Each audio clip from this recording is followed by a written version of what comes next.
সালামু আলাইকুম।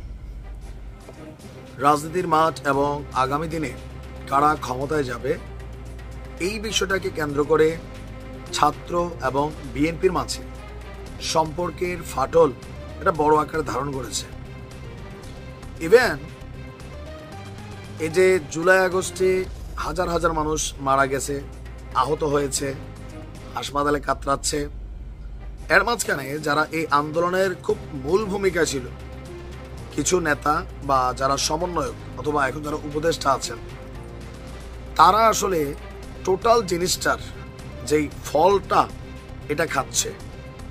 দাবি বিএনপি ইভেন এই যে ফল খাচ্ছে সেই ফলগুলা নিয়ে এমনভাবে হাত দিয়েছে বিএনপি, অনেকের কাছে প্রশ্ন। ঘটনা তো সত্য।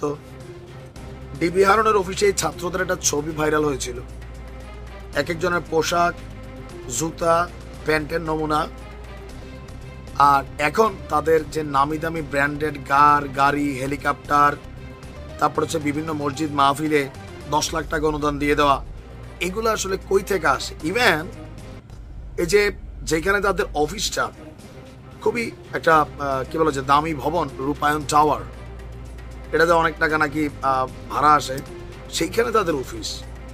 এরকম নানান প্রশ্ন তুলেছেন বিএনপি। আমরা যদি দেখি শিক্ষার্থীদের উদ্দেশ্য করে বিএনপির ভাইস চেয়ারম্যান শামসুজ্জামান দুদু তিনি বলছেন যে শিক্ষার্থীরা খুব জনপ্রিয়, তাই যদি জনপ্রিয় হয় ডক্টর ইউনূস আপনি এখন নির্বাচন দেন, দিয়া ছাত্রদেরকে নির্বাচনে নামান, ভোটের মাঠে প্রমাণ হোক তারা কতটা জনপ্রিয়।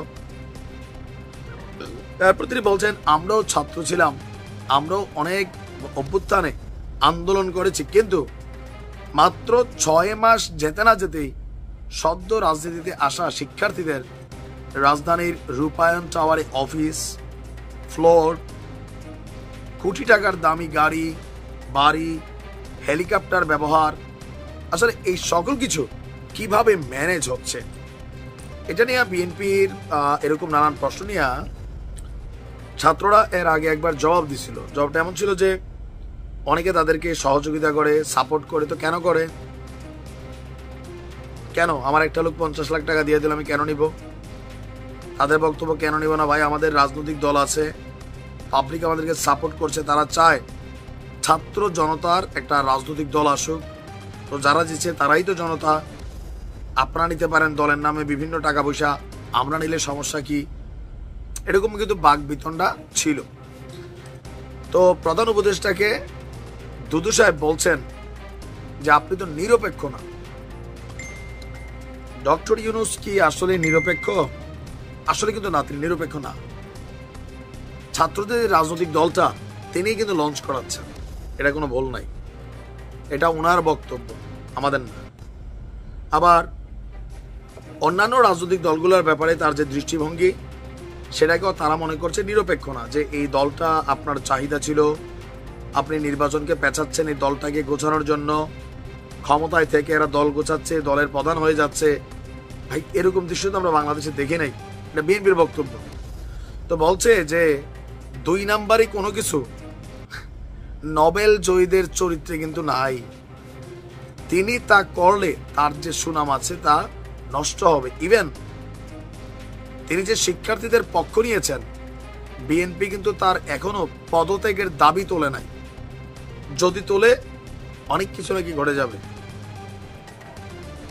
এখন ছাত্রদের এমন এক জায়গায় তিনি হাত দিয়েছেন যে এটা নিয়ে অনেকের মধ্যে বিতর্ক আছে, প্রশ্ন আছে, আলোচনা সমালোচনা আছে।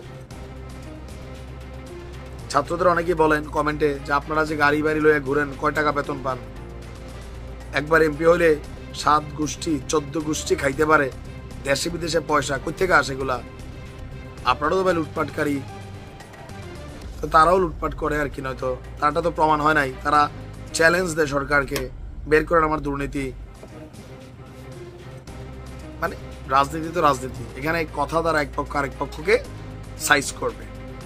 দেখা যাক ছাত্ররা এটার উত্তর কিভাবে দেয়।